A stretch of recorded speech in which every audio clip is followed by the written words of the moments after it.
Can you see anything?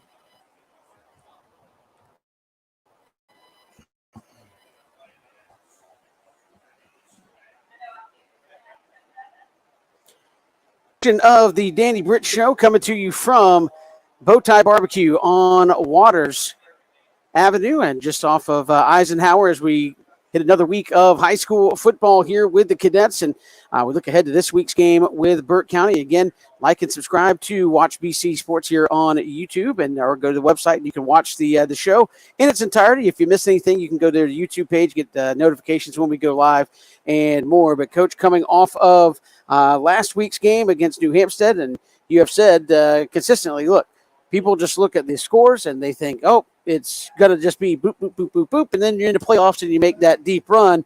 And you said a couple weeks ago, look, our region is very good. And a lot of teams maybe get undersold because they look at the score on Friday night. I think you got that a little bit last week with New Hampstead, and they put up some big numbers offensively against your team. And that was one where I think kind of a weird game where in aspects you could say played pretty well. Had two defensive scores and all that. But then on the flip side, it was you had kind of bright spots and low spots. How did y'all evaluate New Hampstead kind of on that Sunday and looking at the tape? Yeah, definitely a lot we can work on. And again, I want to start off by giving credit to New Hampstead. Coach Hoffman did a great job as offensive play caller. He did a great job and has every year. In the previous years, we jumped on them so fast. I think it just kind of made it irrelevant. Yeah, yes. Not worth it. Sorry. But there were major hiccups by us offensively and defensively that we just got to fix. Obviously, we gave up way too much in the passing game. True did a great job of putting it in the places they needed to. But, even then, we got to make they catch it. Okay, they get a big play, but we got to get them on the ground and make them earn it. But we didn't that. So, offensively, we did well at times and not so well at times. We got to do a better job of protecting Luke. We got to be able to go make plays. He made some throws that were good throws. Every throw is not going to be perfect. We've got to be able to adjust and go make a football play. And then a couple times, Luke's got to throw it on time, and we missed a couple of those. So, things we can work on and have worked on this week already. But again, I felt good. I mean, I'm thankful for the win. We knew they were good and going to be tough. The entire region is tough. We got a great region here. So a win is great. I'll take it every day. And, Coach, I know as a defensive guy that in the passing game, it seemed like they really found a lot of holes in your defense and kind of at times picked you apart. But you also gave up, I think we were talking on the broadcast, there were a bunch of 3rd and 10s, 3rd and 14s that y'all gave up. And as a defensive guy, I imagine that kind of hurt you a little bit to say, guys, we can't give that stuff up. Definitely. And we talked about that. We would play really well for 2 plays and then just give up.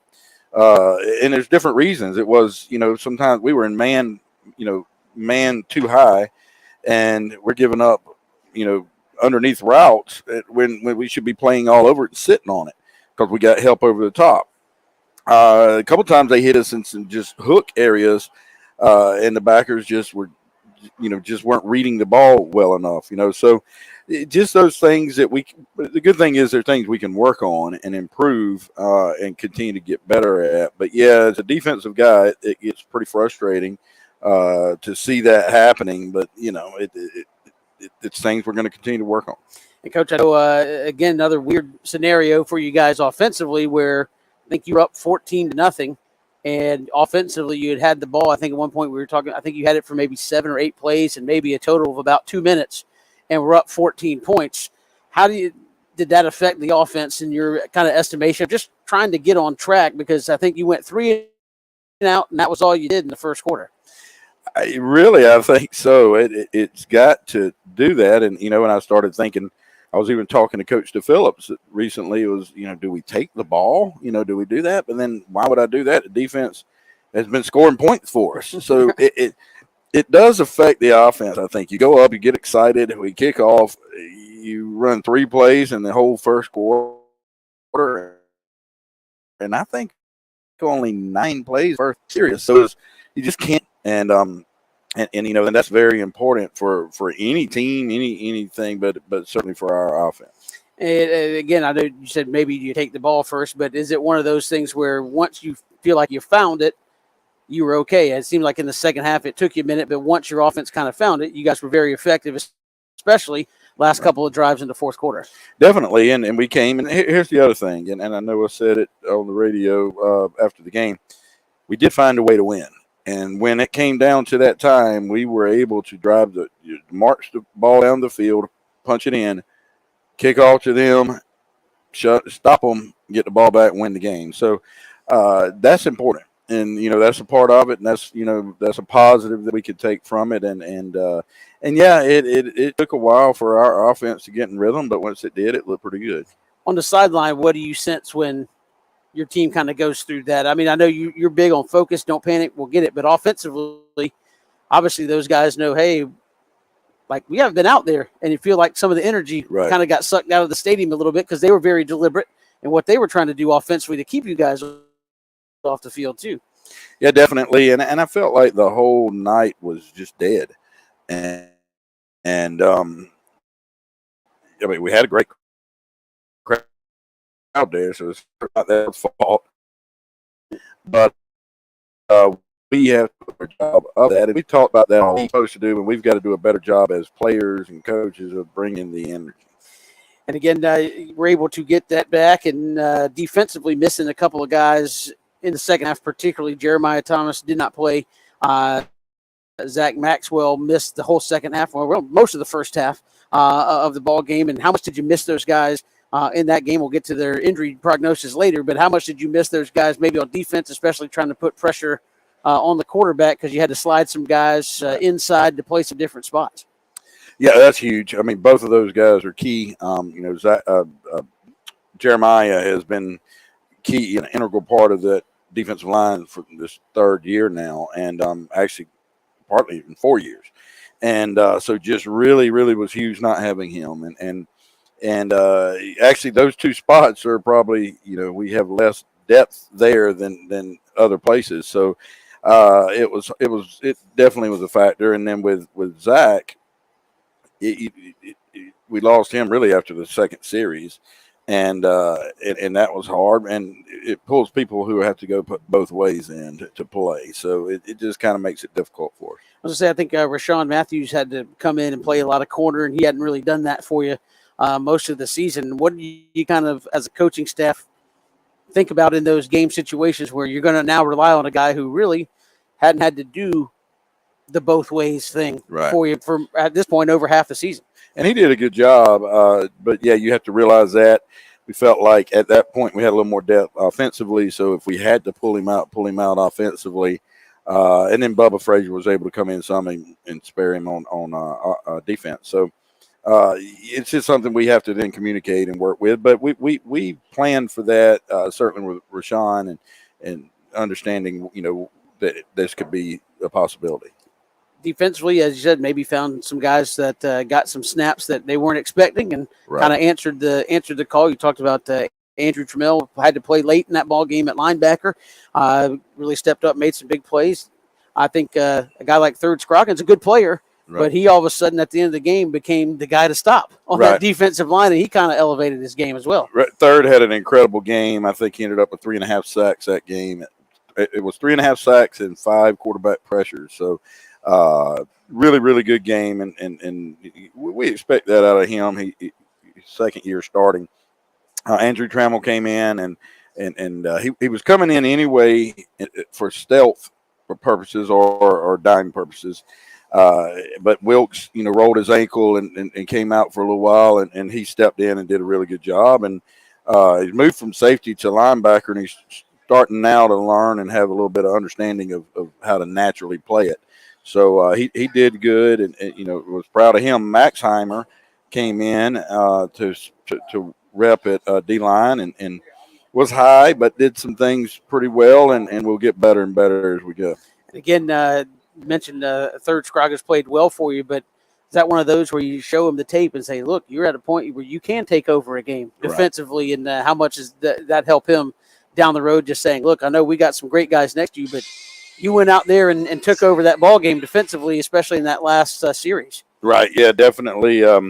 Definitely. He needs to understand that's what we expect out of him. That's what he can do. He physically has the tools to be able to do that, and he has great motor, as you can tell, and so he needs to continue to do that over and over again.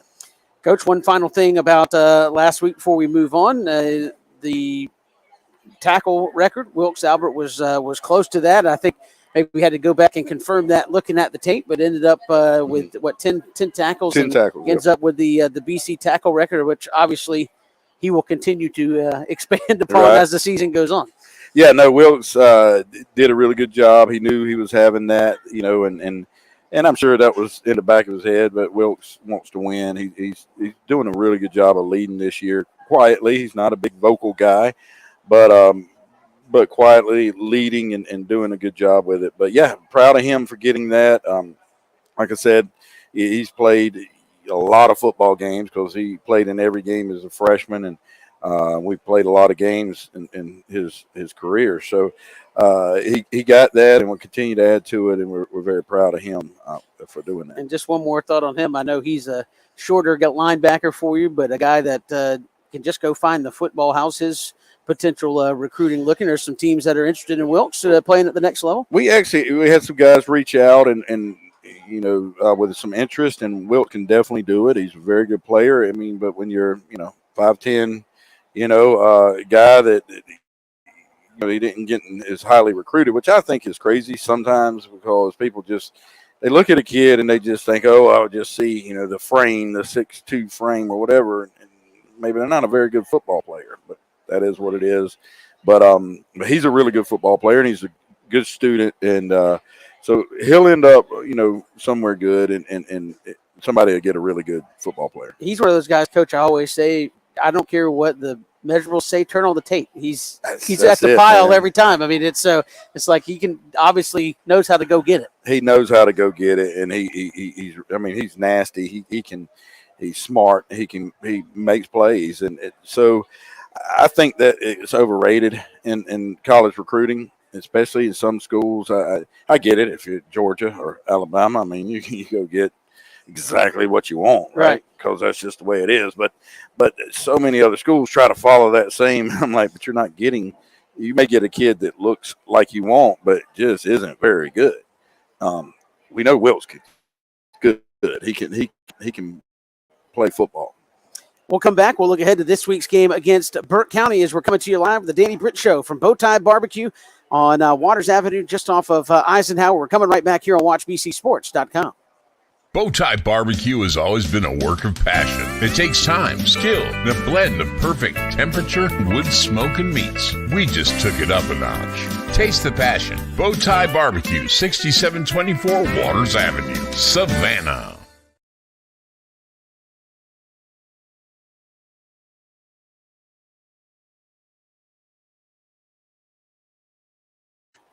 Hit the road once again after 3 home games.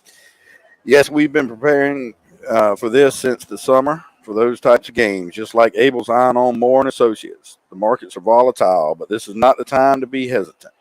Contact Jeff, David to discuss some of the unique risk management strategies they use that make them different. You're going to Burke County. Burke County undefeated coming into this ball game, so a statewide battle anyways, but a region battle most importantly for you guys as well. And just offhand, really a nice setting for high school football, the way their stadium is constructed, the way it kind of sits down in a little hole there. And again, their fans get into it. It's a nice setting just in general for high school football. Now they're undefeated. What kind of atmosphere do you guys expect on Friday? Yeah, I'm sure it'll be a great atmosphere. Sure, a lot of people are going to come out for them, and probably people from the area to see the game. I think it was listed number 1 in the state games of the week this morning. So it's going to be a huge game. We know it's going to be very hard fought. Looks like it's going to be nice weather, beautiful stadium that they have there, and we better be ready for a fight. And I feel like we are. And both of y'all coming off interesting ball games where, again, you guys were tested by New Hampstead in some areas that you talked about cleaning up. They were up big on Wayne and almost lost the football game. Wayne came roaring back on them and made it very interesting. So both of y'all probably coming off of some games where yourself and Coach Stevens are probably saying we got some stuff we got to fix if we want to win on Friday. What do you see from Burke? I know when people think Franklin Stevens, they think tough-nosed defense and probably some wing T. Is that what you're seeing on tape? Yeah, definitely. Frank still runs wing T, just like from back in his Camden days, and when he was there with Coach Herron, and just lots of formations, wing T, quarterback that can run. Really, a lot of people that can run and do things. Everybody blocks, and then plays great 3-4 defense. Gone 3-4 from he and I played together at Georgia Southern, so we used to be 4-3 guys, but playing that 3-4 defense and really getting after it, and so they're going to be. It's going to be hard fought. Going to be well played. They're going to be disciplined. Frank's going to make sure of that. So it's going to be a big challenge. It's almost night and day from what you had to defend last week versus right. what you're going to get from Burke County this week. Very different. Very different. Yeah, last week, it's spreading it out and just really spinning it all over the place and very little running. It's going to be the opposite. 72% run is what they've been. Now they will play action. A lot of waggle, a lot of boot look stuff, and always trying to get it to number 18 on their part if they can. But for the most part, we got to buckle up and stop the run and hopefully do a good job of that. This seems at least stylistically one of your type games where it's like you walk in the locker room and say you better buckle it up or you're going to get embarrassed, right? It's a man up type football game from you defensively.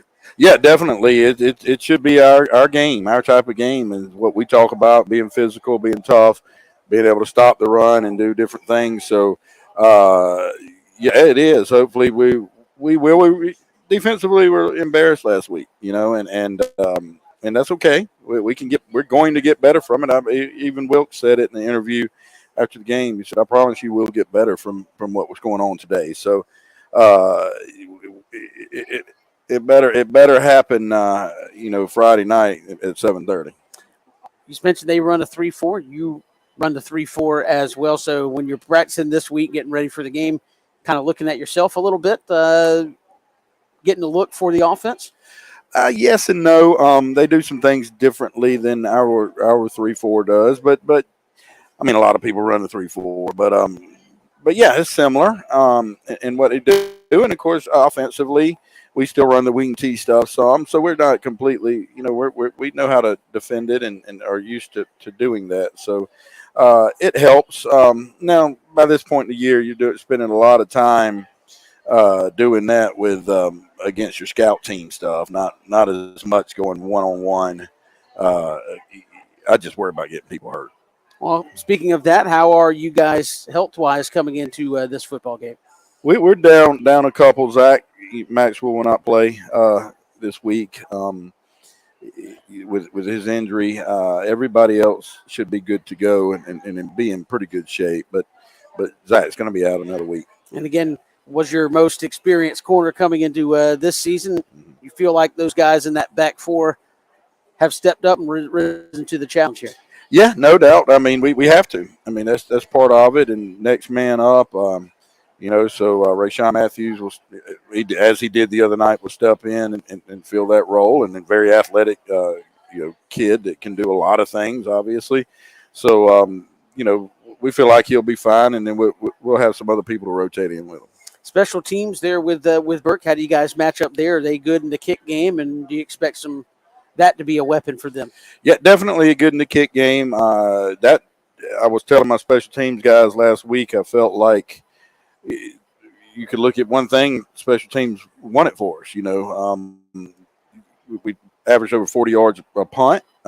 Connor did a great job with that. We covered well on that, which we've had an issue with once or twice. And then, a lot of touchbacks and hit field goal, all of those things. So they do a good job with their special teams. And the specialists are pretty good for them, but of course they have some dudes running down, so that always helps.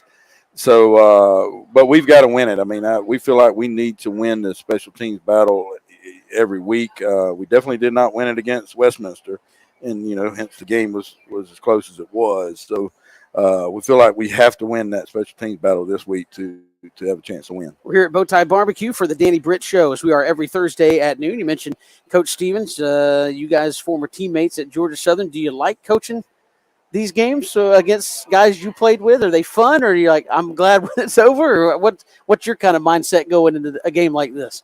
Here's the thing. Once you actually kick off, I'm not even thinking about who's on the other side, right? It doesn't really factor. As far as with Frank, we played twice. He's beat me twice. So, I don't like that aspect of it. But really, you scheme against the other team, but then I'm worried about our team, and I think that's the way it should be. I focus in on what we're doing or what we're not doing. I told my boys yesterday, we had a meeting with the seniors, or I had a meeting with the seniors, and we had a great 45-minute conversation, which they were actually talking to, not just me talking the whole time. But I told them, I'm done worrying about winning. Forget some ways you can't control that. What I'm worried about is, are we doing what we're supposed to do? Are we playing the way we're supposed to? Are they having fun?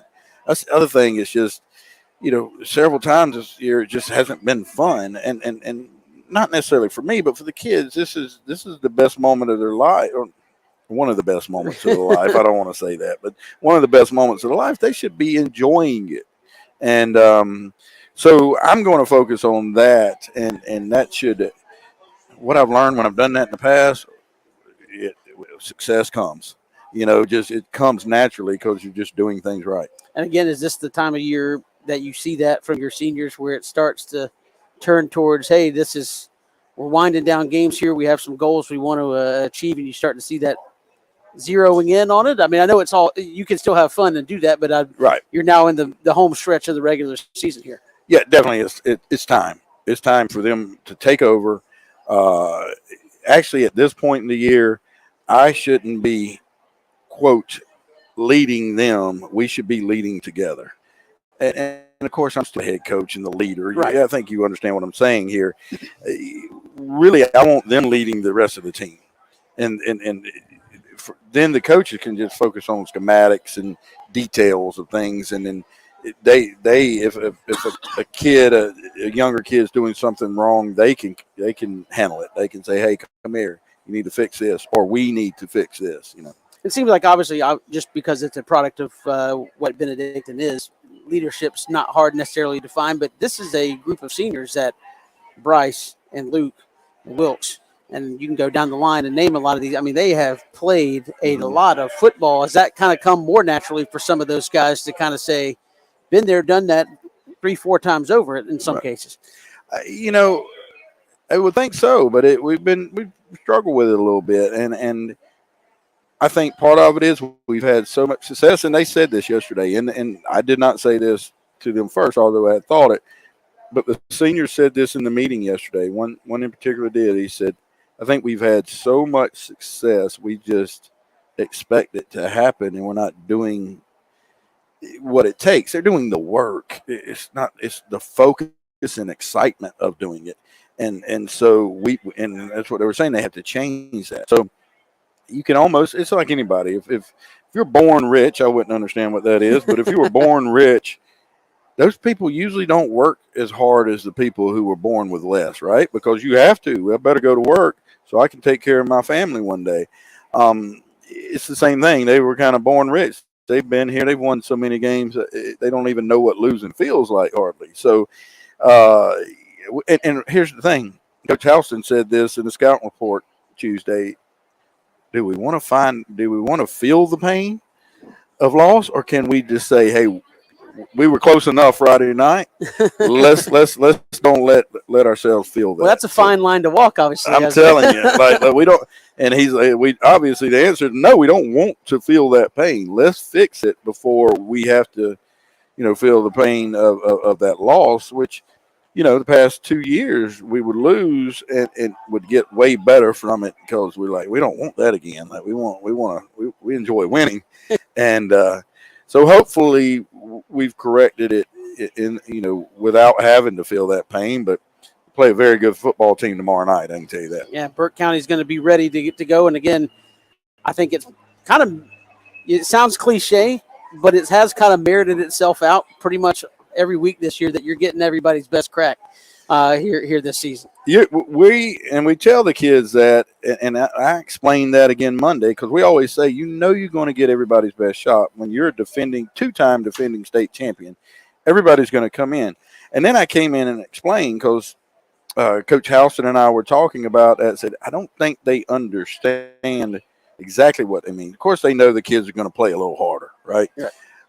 But you're getting the best shot, meaning the coaches are going to scheme a little harder, and then they got nothing to lose. They're like, every single week, except for Ware County, every other week, people were doing things differently than what we've seen on film. Because they're just like, why not? Let's see what we can do here. Let's they're going to pull out all the stops, run the fake punts, double passes, just keep throwing the ball downfield. If it's intercepted, it's intercepted. But hey, if it's a touchdown, we may win this thing. So we've got to understand that that's just going to happen every single week, and that's why it's so hard to continue to win when you've had the success. I know Coach Smart at Georgia talks about it all the time. Like, you don't understand how hard this is to do. So, I was going to say, have you found that out? Because it's like almost like you roll the footballs out, and people are like, you're going to win by 30 tonight, and you'll be up 3 touchdowns at the end of the first quarter. Have you kind of felt some of that, or is it? I mean, obviously going out and just saying we're going to win is very difficult to just go out and get it done. Have you kind of felt that side of it? Felt it in every way imaginable. I mean, I'd be lying if I said I didn't. I feel that. I feel the pressure of trying to figure out, how to win and continuously win. But then you feel it with the kids, and you want them to expect to win, but also know that you have to work to a certain level to win. So it's really hard, and I've never claimed to be a very smart guy, but almost need a psychology degree to do this more than football. And Coach, a little bit different schedule you mentioned this week. You got fall break is what they're calling it. So you guys are practicing a little bit earlier, but outside of that, a pretty normal work week. Does anything change tomorrow with no school, or you try to leave a little earlier than you normally would, or how does that affect anything? No, we're pretty much the same thing. Actually, the only change is we're practicing earlier today because the kids just got out of school, and so we can practice a little earlier. That can give them the varsity guys some time off. The JV's actually traveling to Glen Academy to play them. And then they can sleep in a little bit in the morning. So I think it could be good. Then we'll come together about lunch and hit the road and kind of do our normal traveling deal. And you start this weird cycle again where this is the first of 3 straight weeks on the road again. Yeah, we do. And I hated the way that worked out, but it's, it is what it is. You just have to handle the things that come. So that's fine. But yeah, we'll be traveling, the next 3 weeks and not horrible trips. So like we did, the 4 and 5 hour deals, but 2 hours isn't so bad. And we're on charter buses. They'll be all right. I know you talk about routine. Any different than just not being in school? I know everybody's like, hey, game day, we like to have everybody here. Is that kind of a different twist on it? It can be, but we're getting together. I like the fact they're getting a little extra sleep. Now, I'm going to talk to them today and say, don't sleep all morning. You usually get up at 6, get up at 8:30 or something. You have breakfast, go do a routine, whatever it is, and but maybe even do some schoolwork or something. That would be crazy, right? And do that, and then by the time we'll get together about noon, and then this is just a routine like any other. It will be Benedictine and Burke County. We'll have it for you tomorrow, 7:30 kickoff there from Waynesboro as the undefeated Cadets go up against the undefeated Burke County Bears. Should be a heck of a ball game, as Coach said. One of the top games in all of the state of Georgia tomorrow night. Look forward to having you along with us from there. For Coach Danny Britt, I'm Kevin Thomas. Join us next Thursday right here at BowTie Barbecue for the next installment of the Danny Britt Show. Like and subscribe to our page. You'll get notified when we go live, and we'll look forward to seeing you tomorrow night here on WatchBCSports.com.